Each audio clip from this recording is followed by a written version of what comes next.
Bonjour tout le monde. Alors j'espère ne pas trop crier, j'ai pas l'habitude d'utiliser ce micro et surtout deux. Là j'ai la chance d'avoir deux micros, d'être appareillé ici.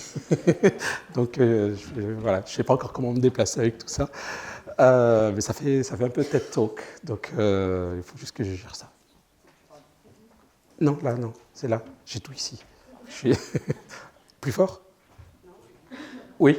Ok, donc je reprends ma voix alors. Ça va comme ça? Tout le monde ok. Donc, tout simplement, déjà, commencer par remercier le rectorat et l'Université Grenoble-Alpes, et notamment Violaine Bigot et Pascal Boiry pour leur invitation à intervenir sur ces questions d'interaction. Et il est clair que lorsqu'on m'a parlé de multimodalité, je dis « yes, ça va faire du bien ». Ça va faire du bien parce qu'il y a plusieurs éléments sur lesquels, en gros, j'aimerais bien revenir. Et, pardon, juste la première chose, en gros, quand on parle d'interaction multimodale, de quoi parle-t-on ? Et il y a une image que j'ai utilisée récemment que j'aime bien. C'est une image, une référence à Lotman, Yuri Lotman. Et alors, sa traduction, son texte en anglais, il est russe, si je ne me trompe pas. Son texte en anglais est aussi intéressant. By sticking together individual steaks without obtaining calf. Donc, en gros, ce n'est pas en additionnant des morceaux de steak qu'on va retrouver un veau. Donc, et souvent, la conception du langage est un peu de cet ordre-là, c'est-à-dire qu'on va prendre des bouts, et on se dit, ben, je ferai ça ensuite. D'accord ? Je vais considérer la dimension plurilinguale. Ensuite, je vais considérer la dimension non verbale. Ensuite, et j'ai mis des guillemets parce que je vais y revenir.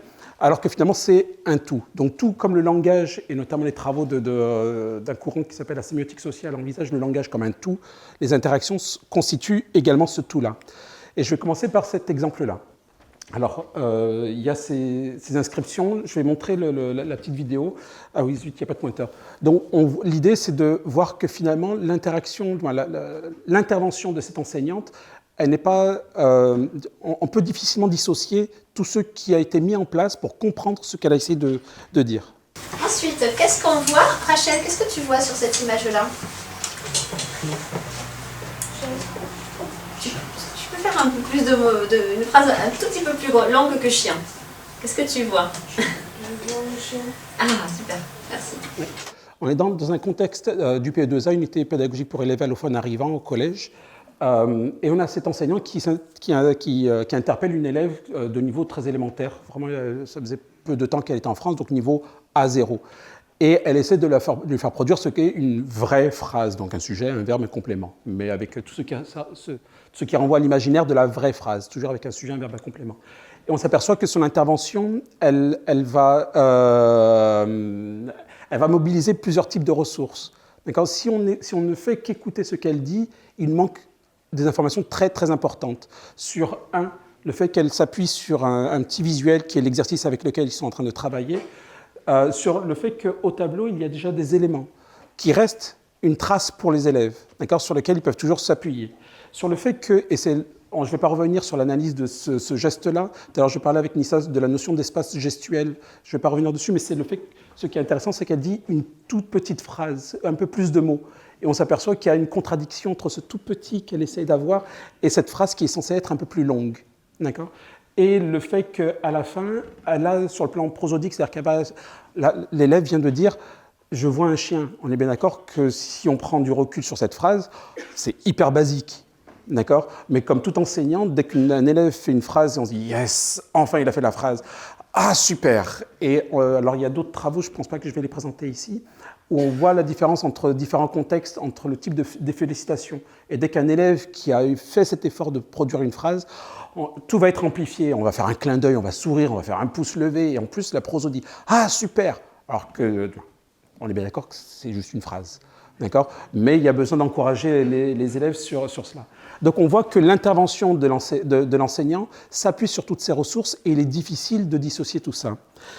Tout comme il va être difficile, et là peut-être que c'est là où je vais un peu bouleverser ce qui se passe dans nos têtes, dans vos têtes, j'en parlais tout à l'heure avec Nisa, c'est le fait qu'on a une forme de centralité du verbal qui a toujours été posée et qui est posée de manière très régulière, avec des termes qui nous disent beaucoup sur comment est-ce qu'on conçoit le reste. Soit on parle de non-verbal, et évidemment le verbal est central, et dans ce cas le reste c'est autre chose que du verbal, mais qu'on ne va pas nommer, d'accord ? Mais c'est du non-verbal, comme s'il y avait cette dimension privative qui retire toute qualification possible. Et de l'autre côté, on a le paraverbal, avec le para, ce préfixe qui nous dit que c'est à côté. À côté de quoi? De cette centralité du verbal. D'accord? Et là, l'idée, c'est de montrer qu'en parlant de multimodalité, on va se retrouver à avoir non pas une addition, parce que je reviendrai sur la dimension totalement incohérente qui avait été posée par Lotman au départ. D'accord? Ce n'est pas une addition de telle et telle et telle chose, c'est juste un ensemble, c'est un tout. Et la manière de concevoir les choses, ce n'est pas juste de dire il y a du verbal et ensuite je vais faire attention au non-verbal et ensuite je vais faire attention au paraverbal. Non, c'est que le langage, les interactions, tout comme le langage, c'est ce tout-là. Alors évidemment que selon les contextes, selon les besoins, il va y avoir des sortes de majeurs, de mineurs. Selon les situations d'interaction, il y a une dimension non verbale, je mets des guillemets, qui va être privilégiée, une dimension paraverbale qui sera privilégiée, ou une dimension verbale, selon les besoins. D'accord? Mais l'idée dans la conception des interactions, et c'est un peu ce que je vais essayer de vous montrer tout au long de cette conférence, c'est qu'on est vraiment dans cet ensemble-là, avec le non-verbal, paraverbal et le verbal qui forment ce tout-là, et qui nous donne au final du multimodal. Une fois que j'ai dit ça, je vais un peu me contredire, parce qu'on m'a dit, OK, est-ce que tu pourrais faire une conférence sur les interactions multimodales? Et je vais focaliser notamment sur la question du corps, d'accord? Mais toujours essayer de montrer comment est-ce que le corps est en écho ou collabore, entre guillemets, avec le verbal, soit dans une dimension de complémentarité, soit parce que le corps va apporter des informations supplémentaires, soit éventuellement parce qu'il va rentrer en contradiction. D'accord? Donc c'est ce rapport constant entre corps et verbal, c'est pour ça qu'il est difficile d'avoir cette addition-là, parce que parfois le corps est en contradiction. Il y a des chercheurs américains, notamment Golden Meadow, qui parlent de mismatch, qui est le fait que... alors, c'était pas prévu. Une vidéo de Sarkozy sur un plateau de télévision, alors c'est pas du tout politique ce que je vais dire, je m'intéresse au corps, c'est qu'il dit, il parle d'ouverture, et au moment où il parle d'ouverture, il fait ça. D'accord? Donc là, on est vraiment dans une forme de mismatch, c'est-à-dire qu'alors qu'il essaye de développer, de montrer à quel point il y avait cette ouverture nécessaire, ses mains se rapprochent. Alors, l'idée n'est pas de psychologiser tout le rapport au corps, parce que ce n'est pas du tout ça. Là, je vous renvoie aux travaux, notamment de Turchet, ou Truchet, je ne sais plus. Je n'ai plus le terme de ce champ disciplinaire avec lequel je ne suis pas tout à fait en accord. Mais parfois, on a des gestes qui sont en contradiction avec ce que l'on dit. Et là aussi, il y a une information. D'accord? Et là, je vous renvoie vraiment aux travaux de Golden Meadow qui montrent que ça montre la progression de la compréhension de certaines notions chez les enfants. D'accord? Et là, c'est cette, voilà, la progression de compréhension. Donc, quoi qu'il en soit, corps et verbal, ou non-verbal et verbal, sont un tout. À partir de là, je vais essayer de vous présenter différents contextes. La partie théorique, ça y est. J'ai posé ce que j'avais besoin de poser. Et on va venir maintenant à partir de différents exemples dans différents contextes et surtout dans différentes activités ou fonctions de l'enseignant. Je vais retenir 4, puisque la dernière, c'est juste c'est une partie plus formation. Comment est-ce qu'on peut aborder ces questions-là dans le cadre de formation? Donc, comment est-ce que le corps intervient dans l'organisation de l'interaction? Comment est-ce qu'il intervient avec le verbal? Entendez toujours dans le sens ensemble, d'accord? Donc, c'est le corps et l'étayage, mais évidemment le verbal. Comment est-ce que c'est perçu ensuite par les élèves? Alors, il y a encore peu de travaux sur la perception des élèves de l'activité enseignante. Et pourtant, ce que l'on fait, c'est pour eux. D'accord? Et là, je vous renvoie aux travaux notamment de Bucheton ou de Pernoud qui insistent sur la métacommunication nécessaire avec les élèves. À un moment donné, pour se dire, bon, okay, qu'est-ce que vous avez compris? Et finalement, lorsqu'on s'intéresse à la perception des élèves, on s'aperçoit qu'ils comprennent beaucoup de choses, même en lien avec tout ce que l'on dit de manière multimodale, mais parfois que ça peut créer des formes de hiatus. Okay? Donc, premier exemple, la question de l'interaction. Alors, juste une image au départ, et ensuite, ça sera beaucoup de vidéos. Une notion qui est importante, Günter Kress, qui est décédé il y a peu de temps, il y a 2-3 ans, qui est vraiment un des fondateurs de la sémiotique sociale, parle d'orchestration multimodale. C'est-à-dire qu'on est constamment dans une classe avec différents foyers d'interaction, différents espaces, et l'idée, c'est de gérer plusieurs éléments. Yves Soulet et Dominique Bucheton ont parlé notamment du multi-agenda, c'est-à-dire qu'on a constamment plusieurs actions à mener en même temps. Et lorsqu'on regarde comment est-ce que le corps et la parole interagissent au service de ce multi-agenda, on s'aperçoit que non seulement l'enseignant donne une information sur ce qui est indiqué au tableau, mais en même temps, elle donne la parole. Ça peut paraître rien, mais c'est progressivement voir comment est-ce qu'on est en capacité, de manière parfois spontanée, alors je dirais inconsciente, mais il y a toute la pratique des gestes professionnels, tout ce répertoire didactique qui a été mobilisé, qui a été construit au fur et à mesure de l'expérience, qui fait qu'on sait ce qui peut être utile pour les élèves. Donc là, on a le fait de pointer sur le tableau, donc d'attirer l'attention des élèves vers un élément en particulier, tout en donnant la parole. Donc on a cette gestion par le corps.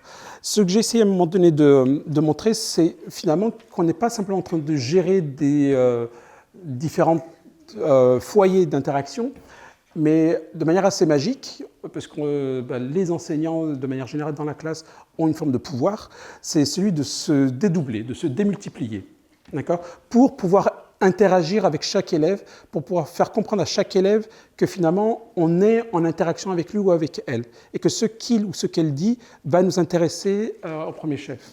Donc là, on est dans une classe de 3e. L'enseignante vient de travailler sur Matin Brun, cette petite nouvelle sur l'État totalitaire. Et comme tout enseignant, on pose des questions auxquelles on a la réponse. Et l'idée, c'est de voir comment l'intervention des élèves nous aide à progresser vers cet objectif que l'on a. D'accord ? Et c'est un peu le cas ici. Alors, je vais lancer cette vidéo-là. Alors pourquoi cinquantaine de temps? Non, mais je sais pas, cinquantaine, centaine, Ah. Oui, Alex, ça soit plus fort. c'est monsieur tout le monde. Oui, c'est monsieur tout le monde. Hein. Alors, lorsque j'ai commencé à voir ça, moi je suis surpris, peut-être que vous allez dire, bah oui, ok, c'est juste une prof qui bouge. Mais c'est une prof qui bouge tout en étant consciente de ce qu'elle est en train de réaliser. Et comment elle arrive à faire comprendre à l'élève que ce qu'il vient de dire va être hyper intéressant sur ce qu'elle a envie de transmettre comme information. Et là, quand on prend l'ensemble de ce qu'elle a réalisé en quelques secondes, c'est là où je parle de magie, c'est parfois en 2-3 secondes, elle intervient avec plusieurs élèves à la fois. Donc, elle est dans les premières vignettes, elle est en interaction avec le premier élève qu'elle a interpellé. Désolé, je m'aperçois que les petites flèches là sont décalées. Dans les premières vignettes, elle est en interaction avec le premier élève qu'elle a interpellé. Et rapidement, il y a quelqu'un qui prend la parole, ce qui est courant dans la classe, des chevauchements de parole, même si on leur a appris qu'il fallait lever le doigt et prendre la parole. D'accord, on est bien d'accord que tous respectent ça.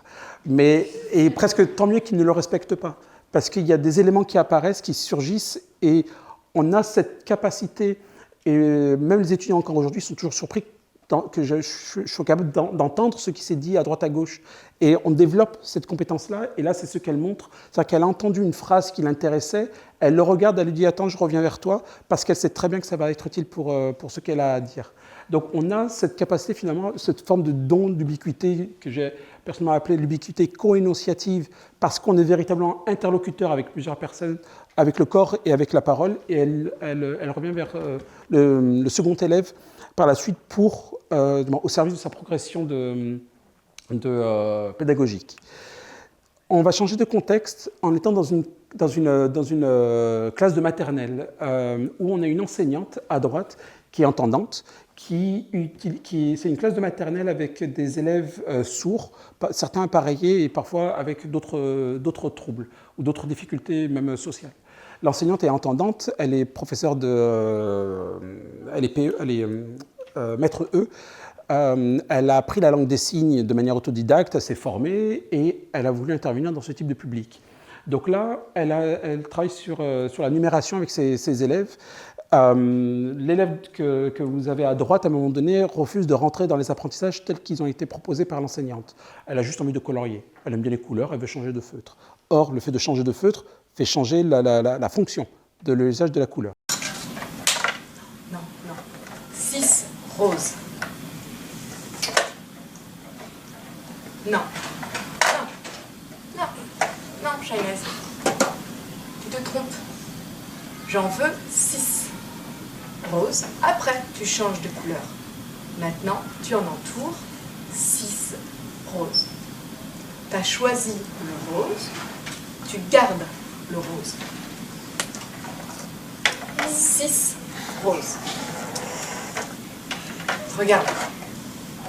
6 roses. Sortez vos mouchoirs, si je peux me permettre.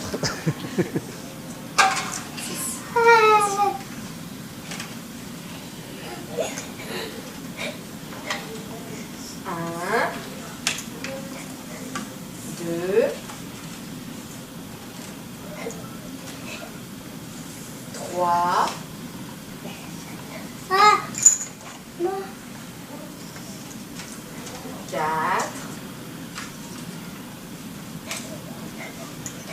5,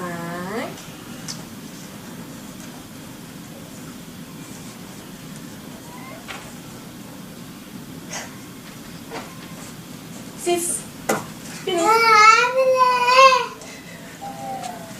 je sais. Parce que Jeannès, elle veut changer de couleur. Regarde, Alexandre, il te dit, là, en rose, et ben, c'est pas grave, tu pleures. Après, tu changeras de couleur. Oui, pareil, 6 rose, après, on change. Après, on change. Et vous ne voyez pas le visage du petit garçon. Il est... 6. Non, elle est triste. Elle n'est pas en colère. Elle est triste. Il y en a combien là?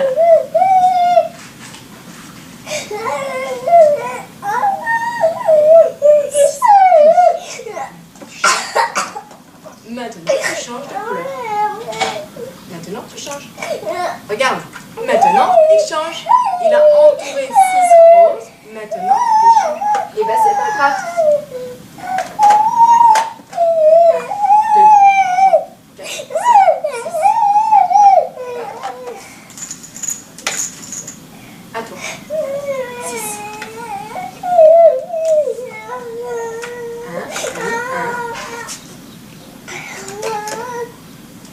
1. Ouais.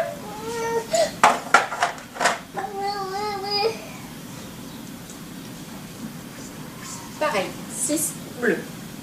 Ouais.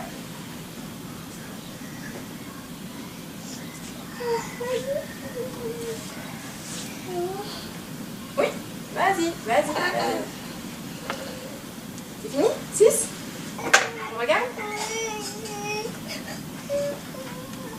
1. 2. 3. 4. 5. Il me manque. Oui, c'est ça. Voilà. 6. Compris?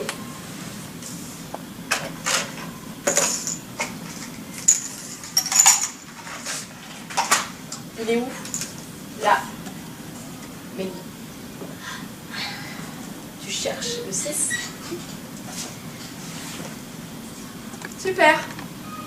Super, c'est ça. Maintenant, on change de couleur. Tu choisis. Et oui.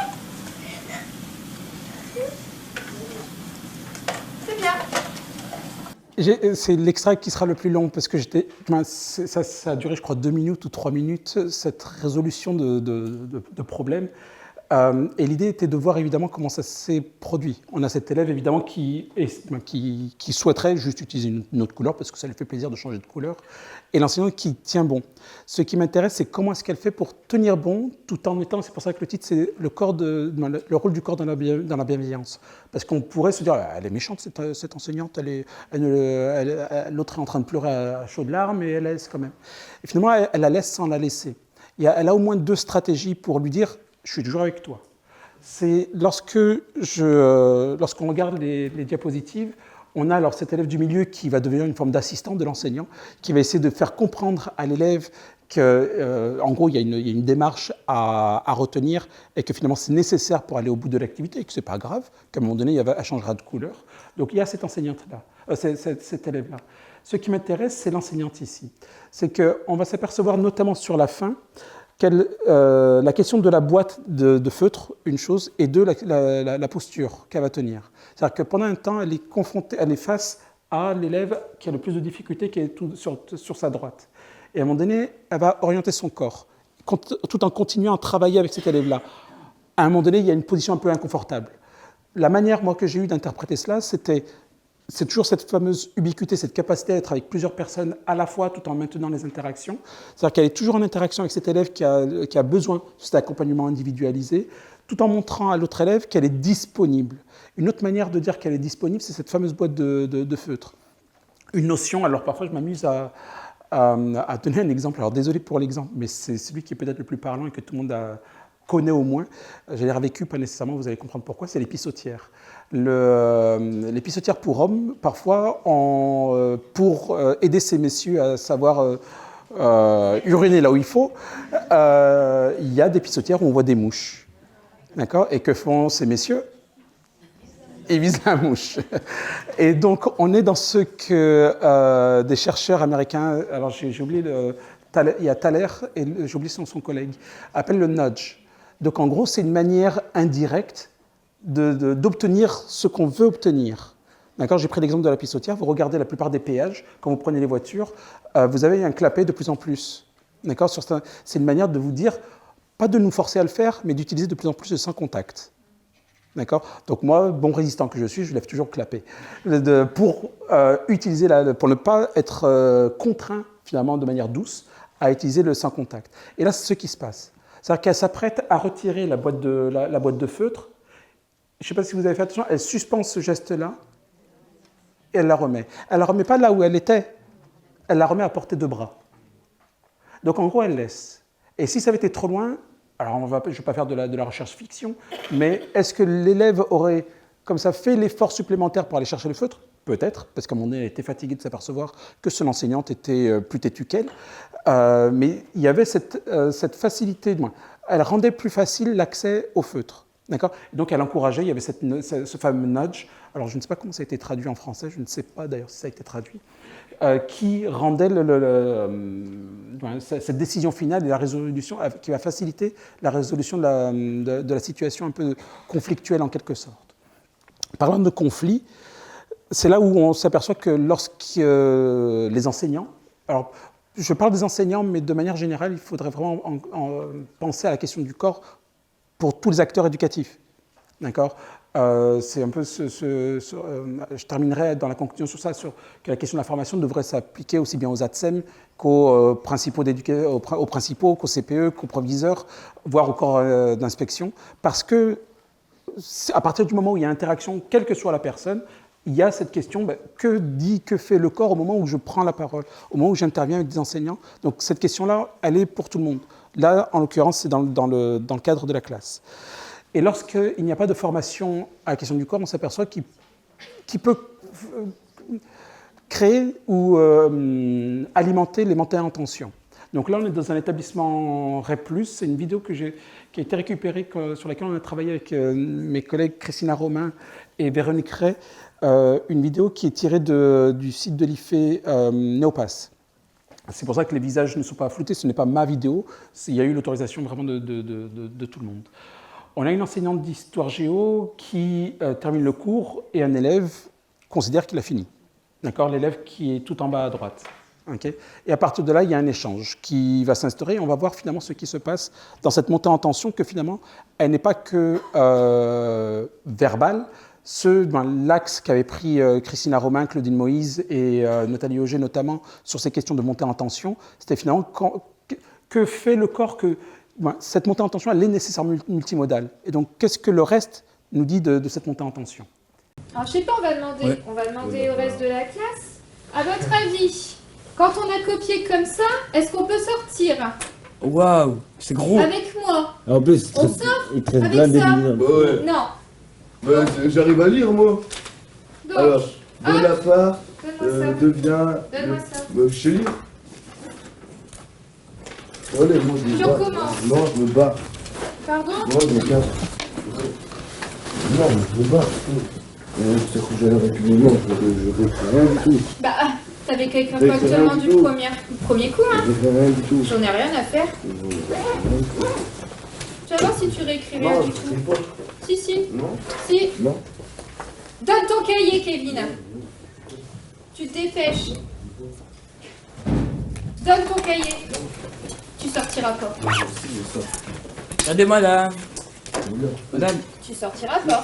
madame, c'est souligné. T'as pas fait ton Madame travail. Robin, Claude. T'as pas fait ton travail correctement. Si, Tu je sortiras pas. l'ai fait là aussi. Non? Si, Ah, je t'as l'ai fait ça correctement. Tous les autres, ils ont dit non. Non, mais si, c'était bien fait. Bah si, c'était bien fait. Bah, eux, c'est bien fait. Ah ouais.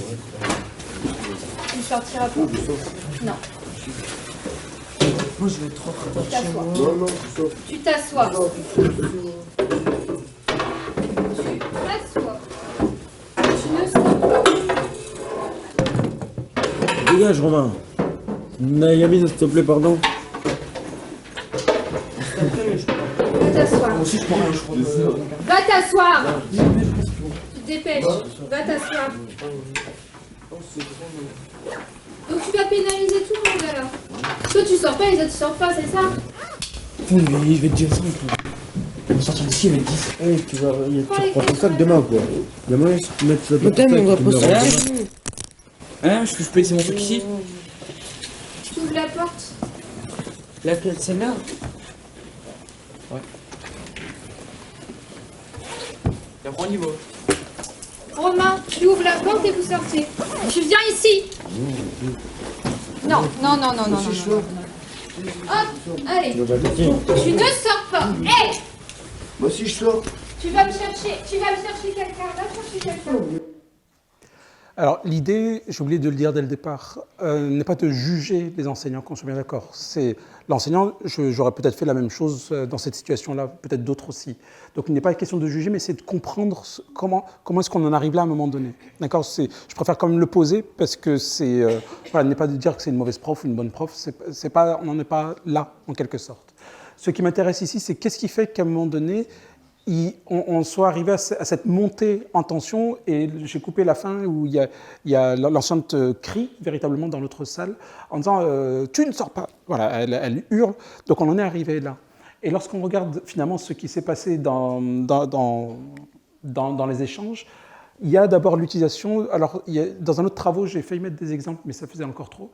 Le fait qu'elle s'approprie en quelque sorte, ça peut paraître anodin, mais dans un autre travail, j'avais montré des planches à des élèves de lycée et collège. J'avais fait diffuser ce questionnaire-là pour voir comment les élèves percevaient les attitudes, les postures des enseignants.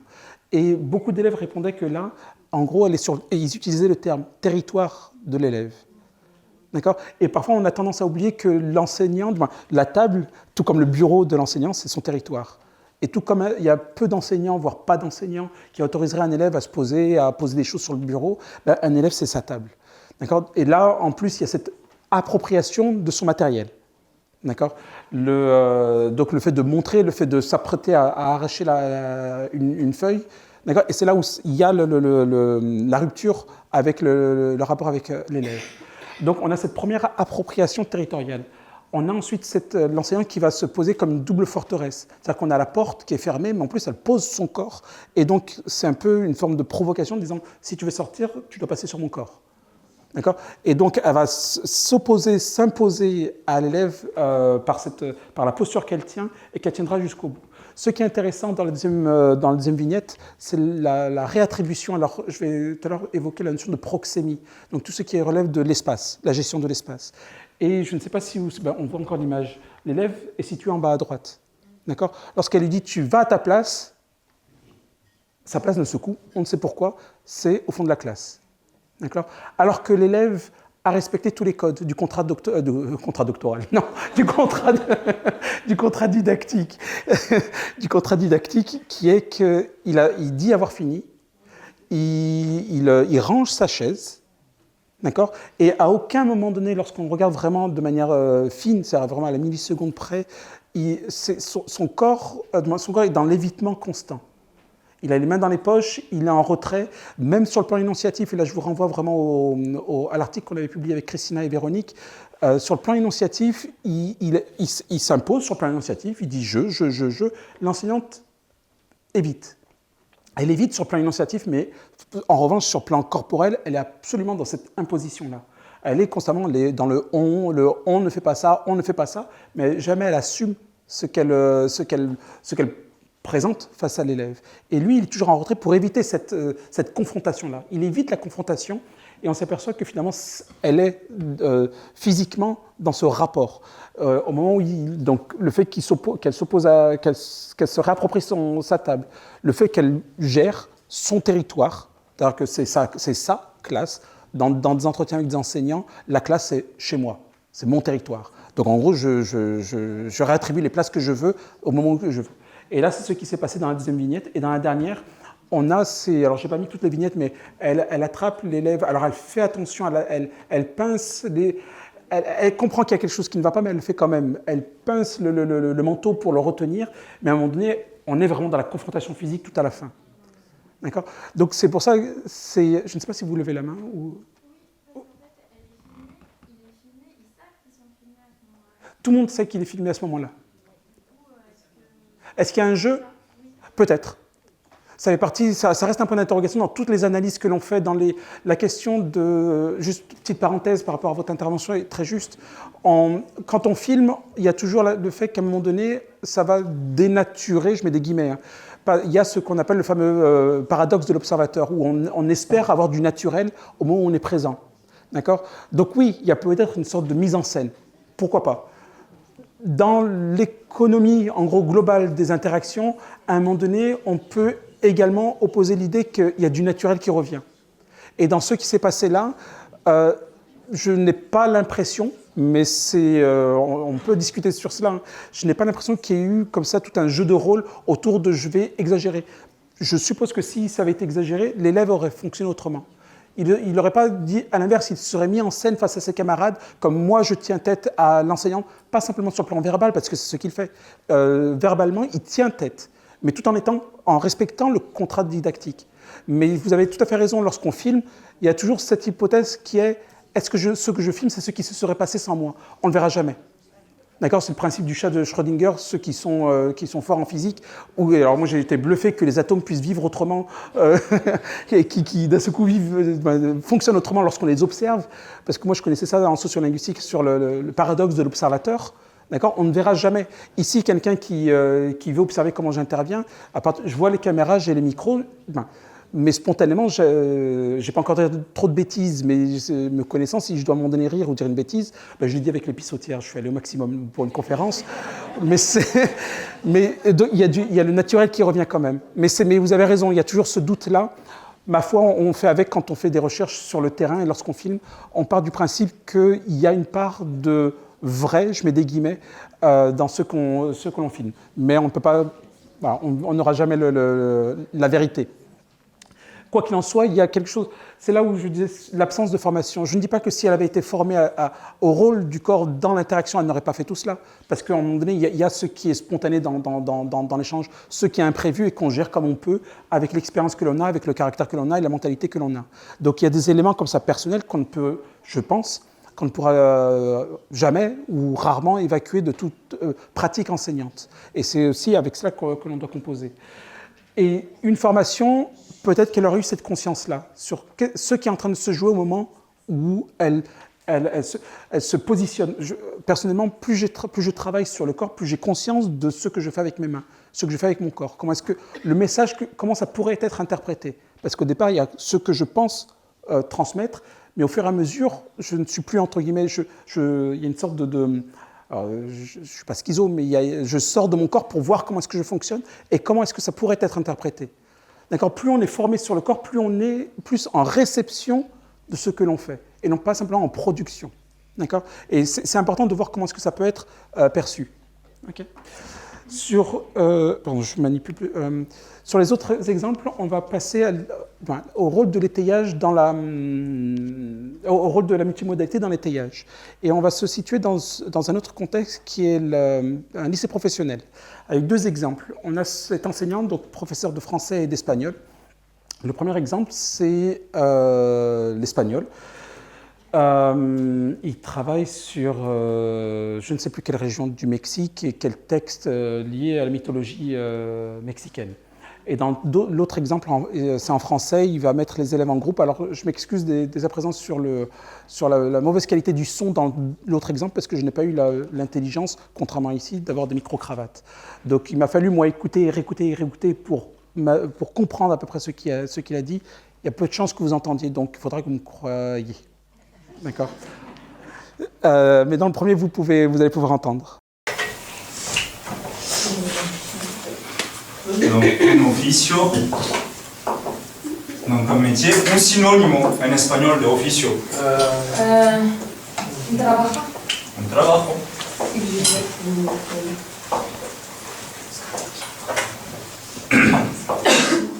Ça marche. Donc, dans cette phrase, je vous ai souligné deux choses en rouge. C'est un verbe. Non. Qu'est-ce que ça peut être? Je sais pas, mais ça se conjugue en auxiliaire peut-être. Non, c'est. Mais déjà, tu as mis le point sur quelque chose. Tu me dis que ça se conjugue. Ça ne se conjugue pas, ça s'accorde. Ouais, avec. Ça s'accorde avec quoi? Avec le genre. Avec le mot d'avant. Voilà. Avant? Non, après. Après, d'accord. Donc là, vous avez cuyo, nombre. C'est de quelle nature? Ben non. C'est un. Non. Ça, c'est sa traduction. C'est de C'est un quelle nom. nature? C'est masculin ou c'est féminin? Masculin. Masculin. Ce qui va m'intéresser ici, ce n'est pas tant les gestes qu'il a fait, même s'ils sont intéressants parce qu'il a l'intelligence. Les pointages, très souvent, en tant que prof, on dit « vous voyez là ». Mais si je vous dis « vous voyez là », vous voyez rien précisément. Vous voyez un ensemble. D'accord ? Les gestes de pointage, il faudrait que je me rapproche pour pointer, pour être sûr que ce que je pointe est perçu par les élèves. Sinon, je reste dans un ensemble flou et les élèves verront ce qu'ils ont envie de voir par rapport à ce que vous avez pointé de manière générale. Donc là, sur le pointage, il s'approche au maximum. Ce qui m'intéresse, c'est c'est cette proxémie dont j'ai parlé tout à l'heure, tout le jeu sur la distance, d'accord, le rapport à l'autre. Alors les travaux d'Edward T. Hall ou alors de Dominic Forrest. Edward T. Hall, c'est vraiment un des pionniers sur la question, mais qui s'appuie sur des travaux en éthologie, donc des travaux dans le monde animal. Edward T. Hall a théorisé avec des sphères et de manière un peu schématique, mais il le dit dans son ouvrage que ça concerne le contexte nord-américain. Et surtout, il dit de ne pas appliquer sa théorie dans la classe. Qu'est-ce qu'ont fait la plupart des chercheurs dans la classe? Ils ont appliqué sa théorie. Un des rares à l'avoir réfléchi et repensé, c'est Dominic Forrest, dans un travail en 2006. Donc ça, c'est si vous voulez aller voir davantage sur la question de la théorie. Sur le plan, dans ceux qui se jouent, alors ça c'était mes premières ébauches de ce travail sur la proxémie. J'ai arrêté de m'amuser à faire des traits, mais pourtant les premières ébauches m'ont beaucoup aidé. Parce que en faisant les traits, en gros le déplacement de l'enseignant que je numérotais, je me suis aperçu qu'il y avait des espaces qui étaient saturés. Et s'il était saturé, c'est qu'il devait dire quelque chose sur la pratique enseignante. D'accord ? Et lorsque je vous disais en préambule qu'on ne peut pas séparer le corps du verbal, c'est que je me suis amusé à faire alors j'étais tout content, j'étais tout fier. J'ai mis 22, 47, en gros c'est son 47e tour, donc j'étais fier. Et après je me suis dit, mais qu'est-ce qu'il a dit à ce moment-là ? Bah ça ne me servait à rien tout ça maintenant. Donc je suis passé sur une autre méthodologie, d'accord ? Mais vous voyez que le déplacement, et c'est vers quoi je vais en venir, c'est que le déplacement ne peut pas non plus, tout comme le corps, ne peut pas être dissocié de ce qui se dit, d'accord ? Parce qu'il y a quelque chose qui se joue au moment où je me déplace. Il y a quelque chose que j'organise. L'enseignant ne se déplace pas sans rien dire, vous imaginez tous les déplacements qu'il y aurait. Mais en revanche, ce qui se passait là dans l'espace en haut à droite de la classe, au fond, en haut, c'est le tableau, d'accord ? Et à gauche, vous avez une sorte d'espace vide. Et lorsqu'on regarde, finalement, il y a ce que Dominic Forrest, d'ailleurs, appelle un effacement didactique. C'est-à-dire qu'il a...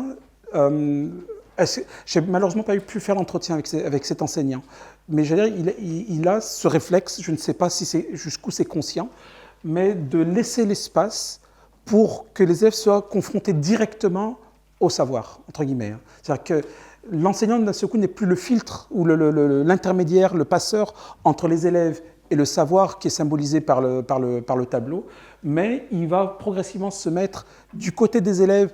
Symboliquement, on est également dans le fait « je suis avec vous, on va réfléchir ensemble », et les élèves sont confrontés à la seule question qui est représentée par l'énoncé au tableau. Donc cet effacement didactique, d'accord, facilite en quelque sorte l'autonomisation parce que l'enseignant disparaît aux yeux littéralement, disparaît aux yeux des enseignants, des élèves, et les élèves doivent, entre guillemets, se débrouiller seuls pour essayer de comprendre. Et c'est pour ça que chacun va y aller de son idée avec le fait que ça s'accorde, que ça se conjugue, et on voit qu'ils avancent à tâtons vers l'idée que le pronom kuyo puisse s'accorder avec le terme suivant. Donc cette notion de déplacement, on le met parfois spontanément, automatiquement, de manière inconsciente en classe. L'idée, c'est de le conscientiser pour s'apercevoir que finalement, lorsqu'on dit « mais arrêtez de me poser des questions à moi », c'est peut-être parce qu'on est face aux élèves. Alors certains disent que face aux élèves, ça permet de gérer la classe à réfléchir. D'accord? Ça, je ne suis pas toujours d'accord avec ça parce que ça dépend aussi des contextes. Ce qui se passe aussi, c'est lorsque tous ces petits cercles que j'avais fait au départ, je m'aperçois que lorsqu'il lance l'activité, il va faire le tour de la classe. Je schématise, hein, c'est pas un tour complet nécessairement, mais c'est des demi-cercles. Et il y a comme s'il y avait cette démarche d'enrôler les élèves dans l'activité. Il va faire entre guillemets le tour de ses troupes. Est-ce que OK, tout le monde est OK? Tout va bien? OK. Et après, il revient devant le bureau et il laisse les élèves faire l'activité parce qu'il s'est assuré que tout le monde était sur les rails et qu'il pouvait a priori faire l'activité sans lui. On est toujours dans cette démarche d'autonomiser les élèves, de les laisser réaliser l'activité. Et on s'aperçoit qu'il va le faire ça régulièrement. Encore une fois, pour beaucoup d'enseignants, c'est « OK, bah oui, moi aussi je le fais ». La question, c'est de voir comment tout ça s'organise avec ce qui est dit, avec ce qui est inscrit évidemment au tableau. Et il va refaire la même chose à la fin pour de nouveau rassembler ses troupes pour dire « OK, on va revenir ensemble ». D'accord? Et c'est encore une manière de s'assurer que tout le monde est à peu près au même rythme pour voir s'il doit réadapter le temps qu'il leur avait accordé. Ce qui, dans ces déplacements-là, si la question du verbal était nécessaire, c'est que parfois il y a quelque chose qui se joue, que le déplacement n'est pas juste un déplacement. Et l'extrait suivant, c'est pour ça que je vous ai mis alors, la transcription qui nous est nécessaire. Alors vous allez entendre d'autres éléments, mais il a organisé dans cette classe de français, il a organisé les élèves en groupe, d'accord, autour de textes sur le film, si je ne me trompe pas, c'était History X, donc sur autour de la violence en prison. Non, c'est pas celui-ci. Si, c'est. Oui, c'est Racisme, mais il y avait. Alors c'est peut-être un autre qui se passe en prison. Bref, un travail sur un texte avec des personnes qui se passent en prison. Et le groupe à droite au fond va l'interpeller et lui demander de revenir.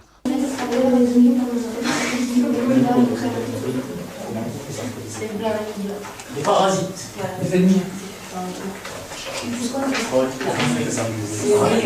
Ça règle direct comment?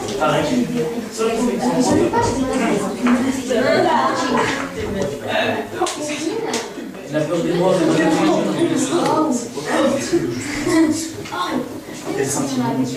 traduire la question, je ne suis pas la traductrice de principe. J'aime le pour Il y a ça, il y a autre chose. Lorsque je vous disais qu'au départ, j'avais fait tous ces cercles, je m'étais amusé à faire des traits qui ne me servaient à rien pour ce que je voulais faire après, mais qui m'ont servi beaucoup à posteriori. Je suis passé à une autre méthodologie en utilisant un logiciel qu'on appelle Elan, donc qui permet de transcrire les gestes, mais qu'à ma connaissance, je regarde Isabelle en même temps, moi je n'avais jamais vu utiliser pour la proxémie. D'accord? Donc j'ai essayé d'élaborer une méthode qui pouvait m'aider. Donc si je vous dis ça, c'est que ce que vous voyez là, c'est l'interface de ce logiciel. D'accord?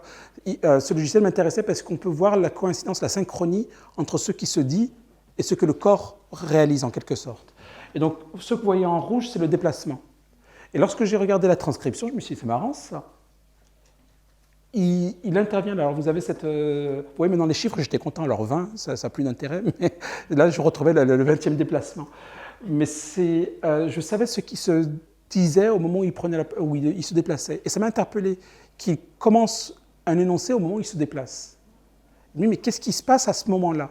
Et je m'aperçois que ce qui se passe, c'est qu'il est en train de laisser les élèves s'organiser seuls.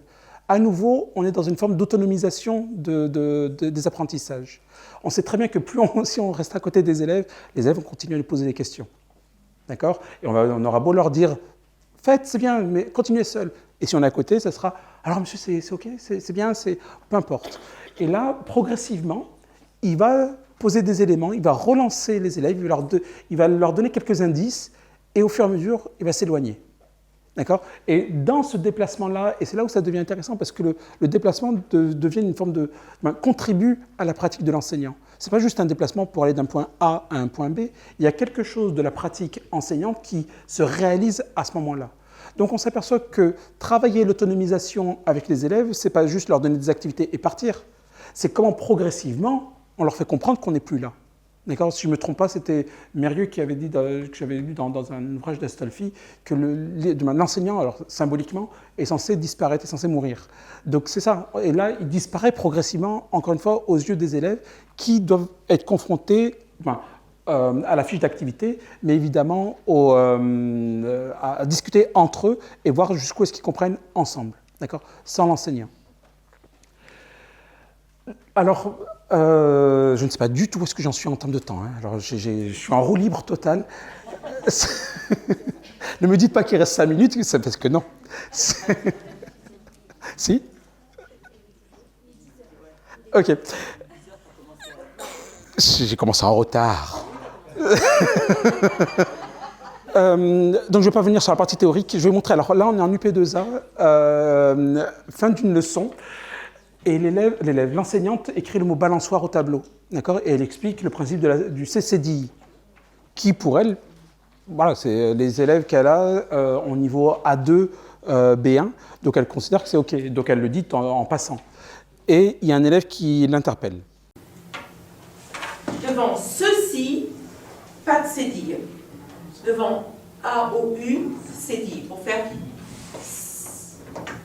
D'accord ? Pardon ? C'est une chose nouveau.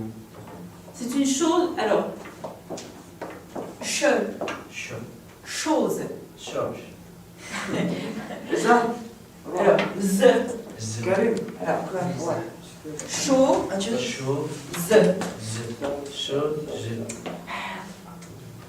Ah, mais non, mais c'est intéressant. Chose. C'est vraiment, c'est pas. C'est là. Ouais, ça. Bonne observation, allez, ça sort. Non. Et, attends. Chose.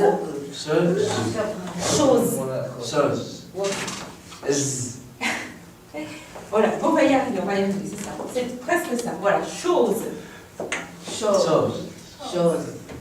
Voilà. Je coupe la parole parce que ça me fait gagner 3 secondes. Donc, ce qui m'intéresse en revanche, c'est tout ce qu'elle a mobilisé sur le plan multimodal pour essayer de l'accompagner. Alors, je mets de côté alors j'aime bien l'expression test du clou, parce que pour beaucoup d'enseignants, plus on va répéter, plus ça va rentrer. D'accord ? Donc, c'est chose, et on a ce test du clou, et j'aime bien l'expression parce que dans notre pratique pédagogique, très souvent, on est là, et la question, c'est à quel moment on arrête. Et pourtant, au-delà de ça, quand on regarde ce qu'elle mobilise comme ressources, aussi bien prosodiques que gestuelles, que même corporelles, elle mobilise tout pour essayer de l'aider à prononcer choses comme, entre guillemets, il faudrait. Donc on a ce qu'on appelle un emblème de précision, c'est-à-dire des gestes qui vont être marqués culturellement. Je mets des guillemets culturellement parce que ça évolue, parce que ce n'est pas toujours culturel en quelque sorte. Mais c'est ce petit geste-là. Quand on dit ça, d'accord ? Ce qui est intéressant, je ne vais pas le montrer, j'anticipe un peu sur les diapos à venir pour gagner du temps aussi, c'est que certains élèves disent, quand je leur ai montré ça, ils disent « Oui, ça c'est quand les parents ils veulent nous gronder. » Ils disent « Tu arrêtes tout de suite maintenant !» Donc quand on parle de réception, on s'aperçoit que c'est pour ça le mot culturel, il faut l'envisager de manière globale. C'est aussi la culture éducative. Qu'est-ce que les élèves mettent derrière par rapport à leur pratique, à leur culture éducative familiale ? Donc là, elle utilise ce geste emblème qui est a priori un emblème de précision, comme le dit Geneviève Calbris. On va ensuite dire un emblème d'apaisement. Ça va bien se passer. Mais finalement, c'est pas lui qu'elle rassure, c'est plutôt elle. D'accord ? Quand on regarde. Et elle va mobiliser plusieurs stratégies. Donc l'accompagnement gestuel, elle va en même temps découper sur le plan syllabique. Elle va réaliser des commentaires méta. D'accord ? Et enfin, elle va faire un exercice de phonétique combinatoire. Donc on s'aperçoit de toutes ces stratégies qu'elle mobilise, et j'allais dire qu'on mobilise de manière générale, spontanément, d'accord, pour accompagner l'autre. Donc oui, c'est un test du clou, oui, elle voudrait que ça rentre dans son crâne, mais en même temps, elle diversifie la manière d'accompagner son intervention. D'accord ? Et enfin, évidemment, la chose sur la fin, l'emphase prosodique, parce que tout, encore une fois, tout va ensemble. De manière un peu similaire, on a cet exemple-là où on va essayer d'encourager l'autocorrection, parce que c'est évidemment là où se font les apprentissages, lorsqu'on amène les élèves à prendre conscience de l'erreur qu'il peut y avoir. Il y a différentes stratégies, et la multimodalité en fait partie évidemment. cette enseignante qui, suite à les élèves sont partis au théâtre, et donc elle fait un travail une sorte de compte-rendu avec les élèves. Vous étiez où? Enfin, pas tout le monde, mais sur le canapé. Non, là, ça va. Non, on a sorti. On a sorti. Un autre dit, on a sorti, et l'enseignant, on a sorti. Donc, on a non seulement une emphase prosodique sur l'auxiliaire, parce que ce n'est pas ce qu'il leur fallu utiliser, mais en plus, elle fait ce que j'appelle une main en cornet acoustique. C'est-à-dire qu'elle fait comprendre qu'il y a quelque chose qui ne fonctionne pas là. D'accord? Donc elle engage une réflexion du côté des élèves. Et de l'autre côté, alors c'est une autre manière de faire, c'est qu'on a toujours cet espace plurisémiotique dans la classe et qu'à un moment donné, l'enseignante a d'abord été formée en tant que maternelle, de prof de maternelle. Donc elle a vraiment cette habitude d'utiliser l'espace et d'afficher beaucoup de ressources visuelles pour les élèves. Et là, on s'aperçoit que lorsqu'il y a eu un petit débat, ils étaient en train d'écrire le journal au tableau, et il y a eu une discussion sur le verbe être, je crois, de mémoire. Et d'un coup, ils interpellent l'enseignante, Madame, il dit que c'était ça, c'est moi qui ai raison.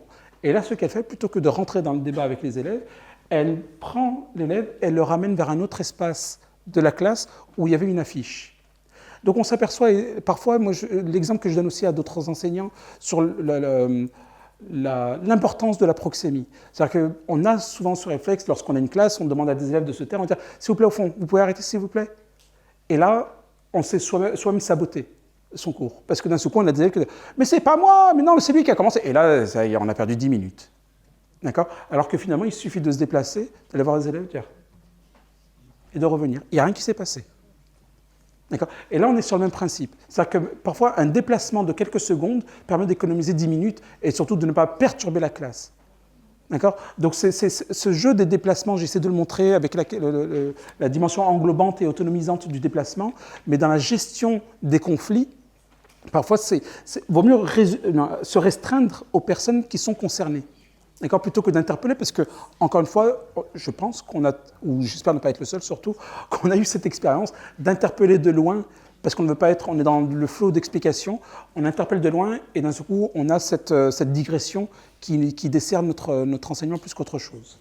Donc, pensez à ce type de ressources, encore une fois, on est toujours dans une économie de moyens. D'accord? L'idée n'est pas... Il y a une chose que je n'aime pas, alors je vais le dire comme je pense, on n'est pas des acteurs, on n'est pas des comédiens. Je m'amuse souvent à dire on n'a pas le salaire des comédiens. D'accord? En revanche, il y a des outils des acteurs qu'on peut mobiliser. D'accord? Le rapport à la voix, le rapport au corps, le rapport... Toutes ces ressources-là, on peut les mobiliser, mais on n'est pas des acteurs. J'ai été animateur par le passé, je ne suis pas là pour amuser mes élèves. D'accord? Je suis là pour construire avec eux de nouveaux savoirs, des savoir-être, ce que vous voudrez, mais... Voilà, et je vais mobiliser des ressources, tout comme je vais mobiliser n'importe quelle ressource. Le corps, la voix en fait partie. Donc la question, c'est quelle conscience je mets sur ces ressources-là, tout comme je mets une conscience sur les ressources matérielles que sont les manuels ou Internet. Parce qu'en soi, Internet, c'est juste Internet. Le corps, c'est juste un corps. La question, c'est comment, sur le plan pédagogique, on est bien d'accord que c'est sa fonction pédagogique qui m'intéresse. D'accord? Comment est-ce qu'il sert mes interactions? Comment est-ce qu'il sert l'étayage? Comment est-ce qu'il sert la relation que j'établis avec mes élèves? D'accord? C'est en cela qu'il va être intéressant, le corps et la voix et tout l'espace. C'est en cela, c'est dans cette fonction-là. Et l'exemple que je vais vous montrer, cette enseignante, donc élève allophone, deux exemples avec cette enseignante-là. Là, sur la question de la différenciation. Une élève syrienne qui vient d'arriver, ça fait 3-4 mois qu'elle était en France lorsqu'elle est arrivée. Et ils ont une activité sur le lexique, et il y a un mot que l'élève ne comprend pas. Elle va lui expliquer. Le matin. Ça, c'est un soleil. D'accord? Le matin, c'est quand le soleil se lève. D'accord? Tu te réveilles. D'accord? Et on commence la journée. Ça paraît encore une fois peu, mais on s'aperçoit qu'elle a une forme de rébus multimodal. Elle va essayer de décomposer l'information, d'accord, pour restreindre la difficulté à comprendre de l'élève. Et donc, on a le pointage vers le dessin. D'accord, le tableau est toujours là. Bouchard parle d'étayage muet. J'adore cette expression-là, j'aurais aimé l'inventer. Mais c'est le fait que le tableau est là, et il est toujours une ressource, un support de compréhension et d'aide pour les élèves. Le pointage vers le soleil. Ensuite, elle va montrer se lève, d'accord, et tu te réveilles. Elle va donner quelques éléments pour que l'élève puisse comprendre. Dans l'exemple suivant, on va voir que finalement, elle va mobiliser encore plus de ressources. Alors, je vais un peu spoiler la fin, c'est que je ne comprends toujours pas pourquoi elle n'a pas réussi. D'accord? Alors que, franchement, elle a été pleine de ressources. Donc, toujours pour la même élève, c'est le terme éclair qui reste opaque pour l'élève et elle va essayer de lui expliquer. Un éclair.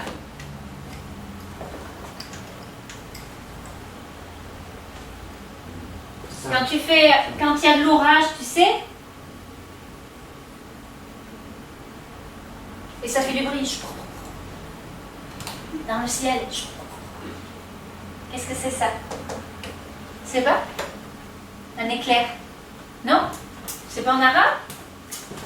Notre ami Google Traduction, nous voilà.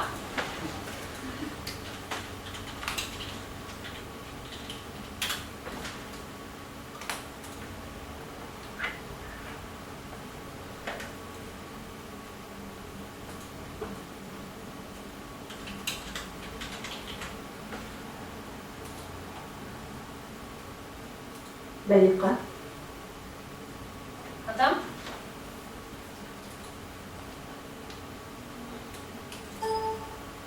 برقة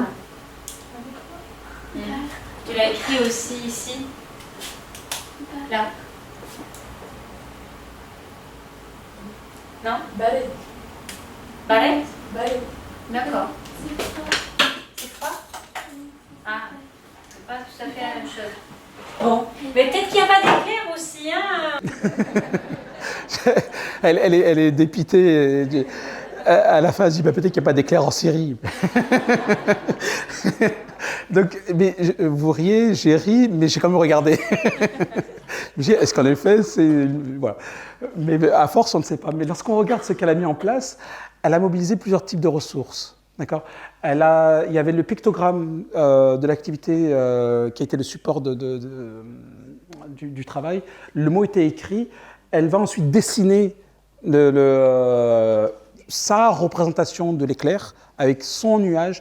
Et là, on peut poser la question de la transparence, je mets des guillemets, la transparence du dessin. Qu'est-ce qu'elle devait voir l'élève? Est-ce qu'elle devait voir un nuage? Est-ce qu'elle devait voir la foudre? D'accord? Donc ça pose cette question-là. Elle est dans le mime avec le son. Elle pointe vers son dessin dont elle est fière et elle va ensuite, elle dit, notre ami Google Traduction, parce qu'elle pense, ça y est, là, j'ai tout. Sauf que Google Traduction, bah non. Donc, bah, évidemment qu'il n'y a pas d'éclair en Syrie. Et on s'aperçoit que finalement, on a cette multimodalité qui dépasse le corps. C'est pour ça que je mettais en titre, c'était le premier titre, c'était le corps and co. Parce que on ne peut pas non plus la multimodalité la restreindre au corps. C'est tous les éléments qui, à un moment donné, sont non-verbaux, j'ai mis d'énormes guillemets à non-verbaux, d'accord, mais vers lesquels je vais pouvoir m'appuyer, sur lesquels je vais pouvoir, auxquels je vais pouvoir recourir, dans l'espoir que ça puisse servir l'explication et la compréhension. D'accord?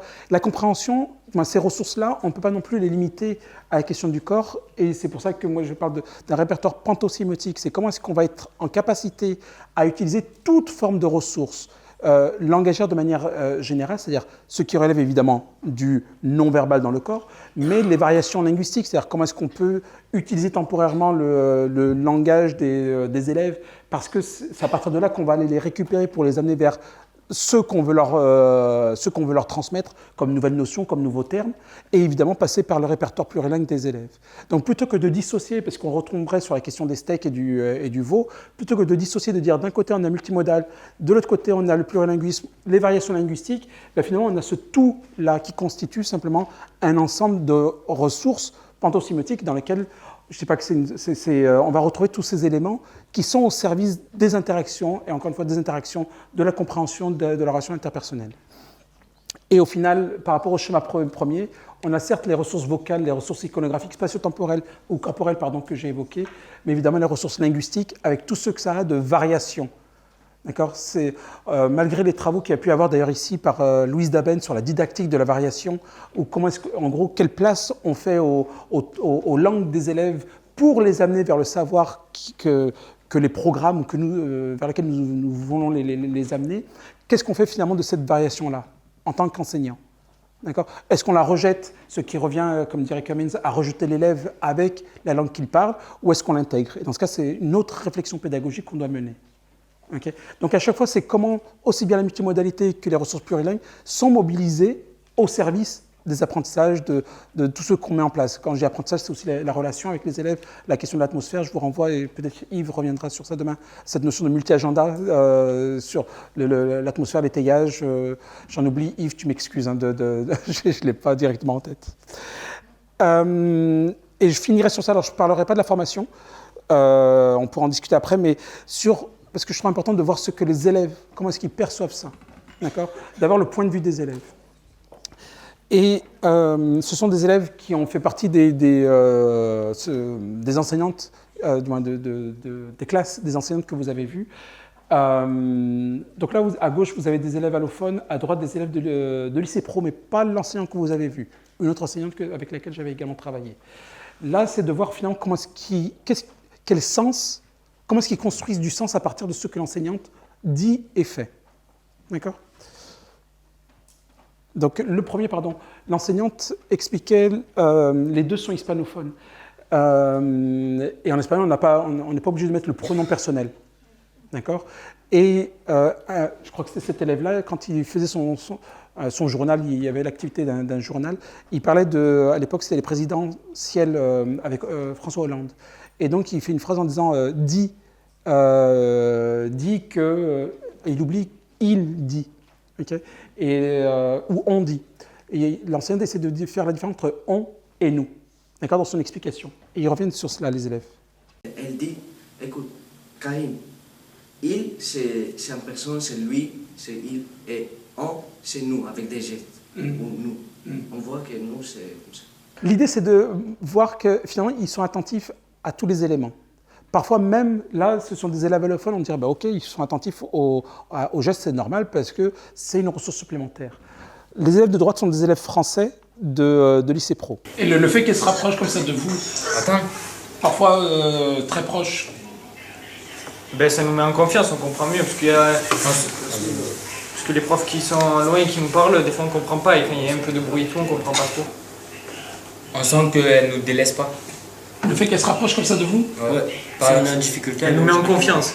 Par exemple, si d'autres profs ne viennent pas nous voir, on se sent délaissés, on n'a pas de travail. Du coup, après, on commence à parler, à discuter. À moins être concentré. Donc, là, on est concentré dans ce cours, parce que dès que ça ne va pas, l'idée là, c'est vraiment sur le travail de la proxémie. Comment est-ce qu'à un moment donné, des élèves qui sont au fond de la classe, que très souvent qu'on qualifie d'élèves qui ne veulent rien faire, qui à côté du radiateur, finalement sont aussi en demande et demeurent des élèves comme n'importe lesquels. Et que le fait de se déplacer vers eux, ce n'est pas cette fonction comme malheureusement ils ont attribuée au déplacement, ils viennent nous contrôler. D'accord ? Il y a cette fonction de contrôle que les élèves ont attribuée très souvent au déplacement, alors que c'est aussi être avec les élèves, les ramener. C'est pour ça que ce qu'avait fait l'enseignant au départ, lorsque je disais il rassemble les troupes, il enrôle le collectif autour de ces activités-là, c'est aussi juste aller les voir pour voir si tout va bien. Et comme le disent très bien les élèves, c'est aussi, en gros, on existe. C'est se sentir exister aux yeux de l'enseignant. Et là, je n'ai pas montré l'exemple avec les gestes, mais ils sont très attentifs aux gestes en disant elle fait 3 comme ça pour nous expliquer. Alors, il y en a un qui, là, ça reste un mystère pour moi, c'est qu'il dit elle fait des gestes, par exemple, le mot, quand elle fait parenthèse, et elle fait ce dessin-là, il fait ce dessin-là. Et je reste encore, je me dis mais à quoi ressemblent des parenthèses dans sa tête ? D'accord ? Parce qu'on aurait fait ça, mais lui, il a fait une sorte de M. Donc, c'est aussi cette réception-là qui parfois peut être un peu confuse. Et d'ailleurs, pour reprendre les derniers exemples que je prendrai à ce sujet, c'est comment est-ce que les gestes à un moment donné peuvent être un obstacle ? Parce que ceux qu'on oublie, on le sait, mais on tend à le mettre de côté à un moment donné. C'est fini, c'est la dernière chose là. C'est cette perception-là. Comment est-ce que finalement on va avoir une multiplicité de compréhension ? Pardon, juste pour redonner le contexte, à un moment donné, c'est en 6e, elle travaille avec les élèves sur la mythologie et les lotophages. Et il y a un élève qui dit ils sont accros. D'accord ? Elle fait accro, elle fait ce geste-là. Et c'est les élèves qui interprètent son geste.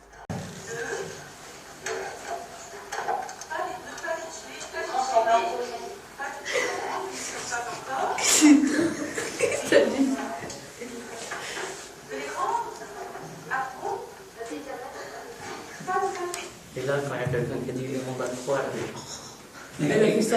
Elle a fait ça. C'est faux, c'est faux. Non, elle a fait Comme ça. ça veut dire accro. C'est-à-dire un temps. Ouais, mais regarde là, tu vois, là. Là, Elle fait ça veut dire à peu près. On a 3 élèves, 3 interprétations différentes sur un geste unique. D'accord ? Elle fait ça, alors certes, il y a un léger tremblement dans son geste, mais il y en a un qui finit par l'interpréter comme à peu près. Donc on s'aperçoit de tout le cheminement interprétatif qu'il y a eu dans l'esprit de cet élève-là.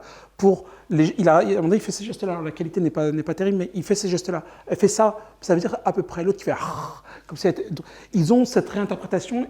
Alors je ne vais pas montrer le groupe de filles, mais ils sont également dans cette réinterprétation du geste. Et là, d'un seul coup, ça nous interroge sur ces gestes que l'on fait. La conscience, ou plutôt l'absence de conscience qu'on y met, laisse un espace d'interprétation aux élèves un peu trop large parfois, et donc sur le fait qu'à un moment donné, je n'ai pas compris. Et alors que les gestes qui vont accompagner la parole devraient pouvoir clarifier les termes qu'on essaie de transmettre. Je vais m'arrêter ici, et je vais juste... Conclusion. Tout ça pour dire qu'en gros, on a différentes fonctions. Alors là, c'est les travaux initiaux de Marion Tellier. Il y avait eu des travaux sur les fonctions du geste, mais le fait que ça puisse renvoyer à l'information, l'évaluation, l'animation, 3 fonctions que Louise Daben, encore une fois à Grenoble, avait établies dès les années 84, si je ne me trompe pas. Et on le retrouve finalement dans le geste avec une fonction psychoaffective qui est importante et qui va avec une fonction interpersonnelle. Le fait que les gestes et le corps, il n'y a pas de transparence. C'est ça qui est aussi important. Quand je vous parlais de la culture éducative, on croit parfois qu'avec les Français, ils vont tout comprendre. Les élèves français, ça va être transparent. Non, il n'y a pas il y a ce que Schiss et Filiollet appellent le masque de la transparence. C'est-à-dire cette illusion que les élèves français vont tout comprendre parce qu'on partage la même langue. Eux, ils l'appliquent à la question de la langue. Finalement, sur le corps, on retrouve la même difficulté. Et on a cet obstacle possible parce qu'il existe des interprétations possibles. Mais ça, c'est valable pour n'importe quel travail de sémiose. Oui, l'essence, la construction du sens est infinie en quelque sorte. Et finalement, ces besoins sur lesquels je ne suis pas revenu, de formation, aussi bien des élèves, parce qu'il y a besoin de leur faire comprendre ce qu'est un discours enseignant, un discours multimodal enseignant, pour qu'ils puissent faire sens de cela, parce qu'on part du principe qu'il y a quelque chose d'inné. Certes, depuis la maternelle, ils ont l'habitude de voir des enseignants pratiquer, mais il y a quand même des éléments sur comment est-ce qu'on va les accompagner à comprendre ce qui se passe lorsqu'un enseignant prend la parole. Mais évidemment, du côté des enseignants et de tout acteur éducatif, comme je le disais tout à l'heure, et en revanche, un point que je n'ai pas abordé ici, c'est tout ce qui peut relever de la dimension vraiment culturelle, avec les emblèmes qui peuvent être des obstacles à certains élèves, aussi bien sur le plan multimodal, la dimension corporelle, que sémiotique, lorsque je fais des graphiques ou lorsque je pose des additions, on est vraiment sur un autre travail, et là, tous les travaux en ethnomathématiques aident aussi à voir autrement les choses. Merci beaucoup, désolé d'avoir pris un peu plus de temps.